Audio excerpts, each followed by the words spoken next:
On the sultry night of August 22nd, 2024, the peaceful hum of Charlotte, North Carolina's Oakwood neighborhood is shattered by the sharp echo of gunshots slicing through a quiet street. Inside a modest brick home, 2 lives are extinguished in an instant, their stories silenced before the smoke clears. The air grows thick with dread. A dog's frantic barks pierce the silence. Porch lights flicker on, and a neighbor's trembling voice dials 911, whispering, "Something terrible's happened." Who could have unleashed such violence in a house once filled with love? What hidden wounds festered behind those closed doors, building over years until they erupted in tragedy? How does a family, bound by promises and dreams, collapse into a scene of heartbreak and loss? This isn't just about a moment of chaos, it's about the slow, devastating unraveling of trust, driven by desperation, secrets, and choices no one could foresee.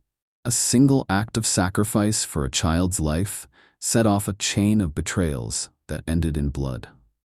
Welcome to True Crime Vault HQ, where we dive into the raw, haunting truths of crimes that linger in your mind. To our incredible viewers and subscribers, thank you for joining us on this journey into a family's darkest hour. If this story grips you, hit that subscribe button, share your thoughts in the comments, and pass it along to others. In the heart of Charlotte, North Carolina, Marcus Reed was a man who carried the weight of responsibility like a badge of honor. A warehouse supervisor at a distribution center off I-77, Marcus was known for his quiet resolve, showing up for grueling double shifts with a nod and a steady hand. Neighbors in the Oakwood subdivision called him Solid, the kind of man who mowed his lawn on Saturdays and helped jumpstart a car without being asked. That strength was forged in fire. At 18, a fiery crash on I-85 stole both his parents, leaving Marcus to raise his younger brother Derek, then just 7. With no savings or family to lean on, Marcus traded college dreams for night shifts at a loading dock, ensuring Derek had school clothes, hot meals, and a chance to stay on the right path. But Charlotte's streets whispered temptation. Derek, wide-eyed and restless, watched 2 worlds: Marcus's slow grind and the fast life of corner hustlers with gold chains, tricked-out cars, and wads of cash. "That life's a trap," Marcus would warn, his voice low but firm. Derek would roll his eyes, laughing. "Chill, Mark, it's not your hustle." Marcus found solace in LaToya, his high school sweetheart, whose quick wit and warm smile lit up his world. They married at 23, settling into a modest 2-bedroom on Maple Street. LaToya ran a nail salon from their garage, her steady hands painting intricate designs for neighbors who'd chat over sweet tea. She dreamed of opening a proper shop one day, but poured her heart into their family. Their daughter, Amara, born in 2013, was their pride, a 9-year-old with a sketchbook full of vibrant drawings and a habit of dancing to Motown classics in the living room. In 2021, Josiah arrived, a surprise baby whose gummy smiles brought joy amid sleepless nights. The Reeds were a unit: Sunday services at First Baptist, backyard cookouts with ribs and laughter, Amara's school projects pinned to the fridge. They didn't have much, but they had enough. Until the world started closing in. By early 2022, Charlotte's economic squeeze hit hard. The warehouse cut Marcus's hours as shipping slowed, and LaToya's clients, pinched by rising costs, booked less often.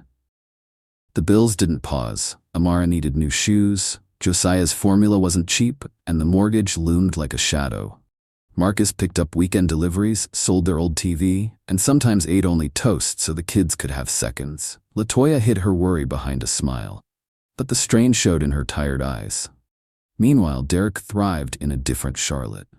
Just miles away, he lived in a glossy downtown loft, his BMW parked out front, his wrist flashing a watch worth Marcus's yearly pay. Whispers followed him. Derek ran drugs through upscale clubs, laundered cash through barbershops. Marcus knew the rumors and drew a hard line. "We don't touch his money," he told LaToya, his jaw tight. "It's poison." LaToya nodded, but late at night, when the house was quiet, they argued in hushed tones. "We're drowning, Marcus," she'd whisper, clutching an overdue electric bill. "Just a little help. What's the harm?"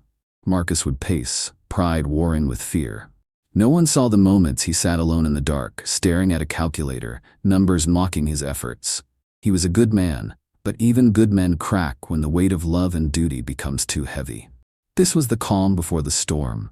A family teetering on the edge of a crisis that would test everything they believed in and pull them into a darkness they couldn't escape.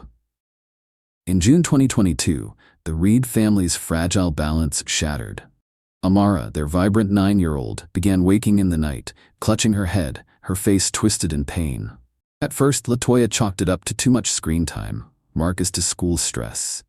But the headaches grew fiercer, sharp enough to send Amara stumbling to the bathroom, vomiting in the dark. She'd wince at the morning sun, shielding her eyes, her small voice barely a whisper, "Mama, it hurts."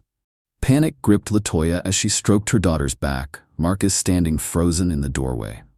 They rushed Amara to a Charlotte clinic where a doctor's furrowed brow led to urgent tests. By week's end, they sat in a sterile hospital room, facing a neurologist whose calm voice delivered a gut punch, a brain tumor, pressing on delicate nerves, causing the pain, the nausea, the light sensitivity. Surgery was critical, immediately. The cost? Over $150,000. Marcus's warehouse insurance covered little. State aid had a months-long wait Amara couldn't afford. Back home, the house felt like a tomb. Marcus sat on the couch, head in hands, the hospital's estimate burning a hole in his pocket. LaToya paced, tears brimming, her voice cracking. "We have to do something, Marcus." Their savings were gone, credit cards maxed from months of scraping by. Marcus called cousins, old friends, even their pastor. Each conversation ended the same. "I'm sorry we don't have it." LaToya's gaze kept drifting to Derek, the one person with money to spare. "He's your brother," she pleaded one night, kneeling before Marcus, her hands gripping his. "For Amara, please." Marcus's jaw clenched, his eyes fixed on the floor. "His money's dirty, Toya. You know what he does." But as Amara lay in her room, her sketches untouched, her breathing shallow, Marcus felt the walls closing in. Pride was a luxury. His daughter's life was not. One dawn, as Charlotte's skyline glowed faintly, Marcus picked up his phone, scrolled to Derek's name, and pressed call. The line rang once, twice, then Derek's voice, smooth and cocky. "Yo, Mark, what's good?" Marcus swallowed hard, his heart pounding. He was about to cross a line he'd sworn never to touch, a choice that would pull his family into a storm they couldn't outrun. By July 2022, Marcus Reed was a man on the edge. Amara's brain tumor diagnosis had hollowed out the family. The $150,000 surgery cost a mountain they couldn't climb. With no savings and no one else to turn to, Marcus swallowed his pride and met Derek at a dimly lit bar off Trade Street in Charlotte's uptown. Derek, draped in a designer jacket, his gold watch glinting, leaned back with a smirk. "You finally need me, Mark?" Marcus laid out Amara's condition, his voice tight, each word a battle. "I need the money, Derek, for my daughter." Derek's eyes softened for a moment. "That's rough, man," but then hardened. "I don't hand out cash for free. There's a delivery next week. My guy's out. You're clean. Do it, and I'll cover the surgery." Marcus's stomach churned. He'd spent his life avoiding Derek's world of drugs and deals, but Amara's frail body flashed in his mind.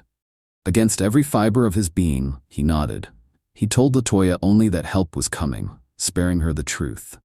On July 12, 2022, Marcus drove a nondescript van across state lines, heart-pounding, following Derek's precise instructions.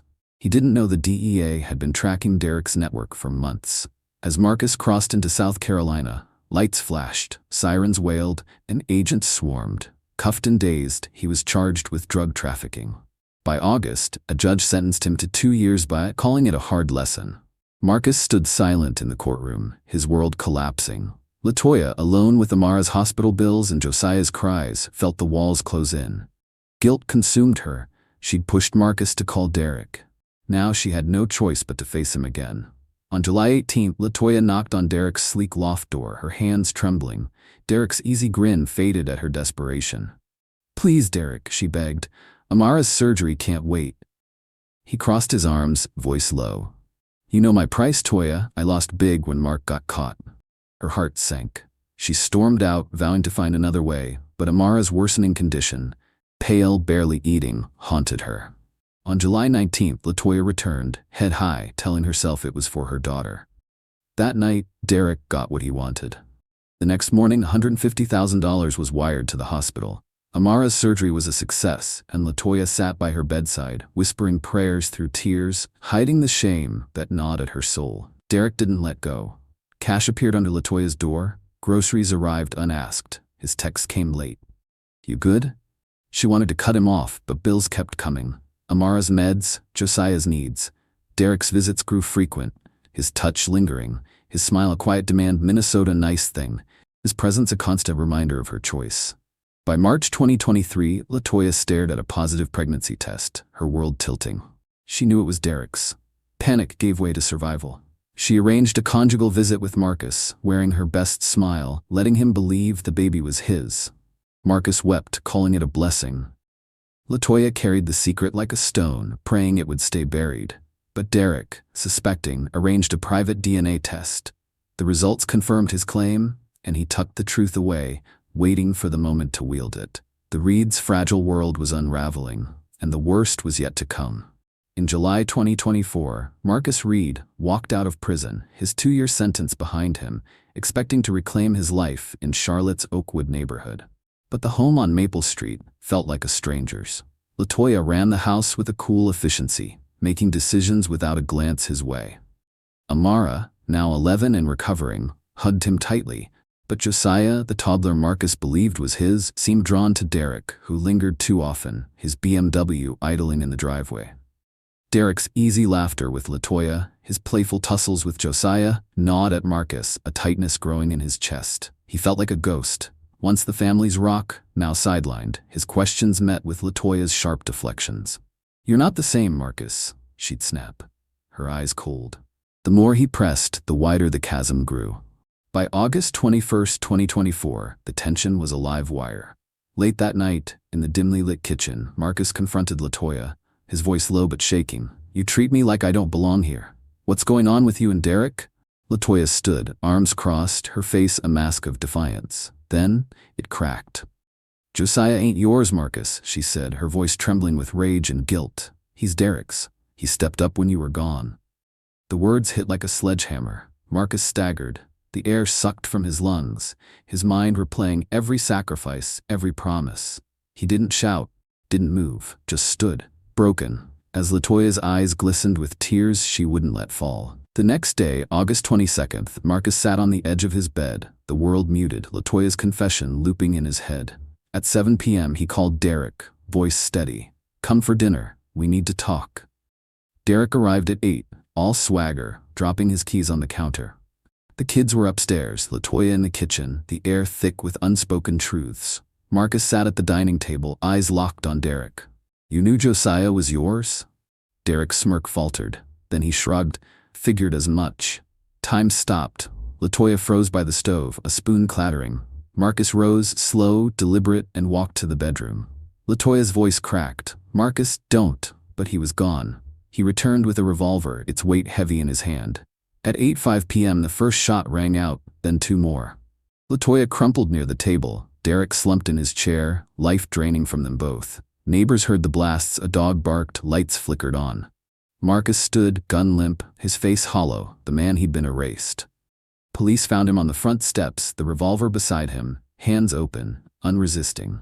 The quiet street pulsed with red and blue lights, officers' radios crackling. Inside, the Reed's home was a frozen tableau of loss. The trial of Marcus Reed was swift and somber. In a Charlotte courtroom, November 2024, he sat hollow-eyed, offering no defense for the August 22nd shootings that claimed LaToya and Derek. With no funds for a private attorney, his public defender could only plead for leniency. But the evidence was stark. 2 lives gone, a revolver with Marcus's prints. The judge sentenced him to life without parole, calling it a tragedy born of betrayal. Marcus didn't flinch, his gaze fixed on the floor, as if the man who'd once carried his family was already gone. Amara, now 11, and Josiah, barely 3, were left to relatives in Raleigh, their young lives scarred by a night they'd never unsee. Amara's sketchbook stayed closed. Josiah's laughter grew rare, their innocence buried in the wreckage of Maple Street. Charlotte's Oakwood neighborhood reeled, neighbors gathering on porches, whispering over coffee. Some saw LaToya as a victim, a mother pushed to unthinkable choices to save Amara. Her affair with Derek, a desperate act in a world that offered no mercy. Others branded her a traitor, her deception shattering the family she claimed to protect. Marcus, too, split opinions. Was he a heartbroken father driven to madness by betrayal, or a man who let rage turn him into a monster? The community's debates echoed in barbershops and church pews, with no easy answers. The Reed story became a mirror, forcing all to question where love ends and destruction begins. Now we turn to you. What would you have done in LaToya's shoes, with a child's life on the line and no way out? Could you forgive Marcus, or does his final act erase the man he was? Drop your thoughts in the comments below, and if this story of love, sacrifice, and shattering choices moves you, subscribe to True Crime Vault HQ for more raw, real stories. Hit that like button, share this video, and join us next time. Because sometimes, the most dangerous betrayals come from the ones we hold closest, sitting just across the dinner table.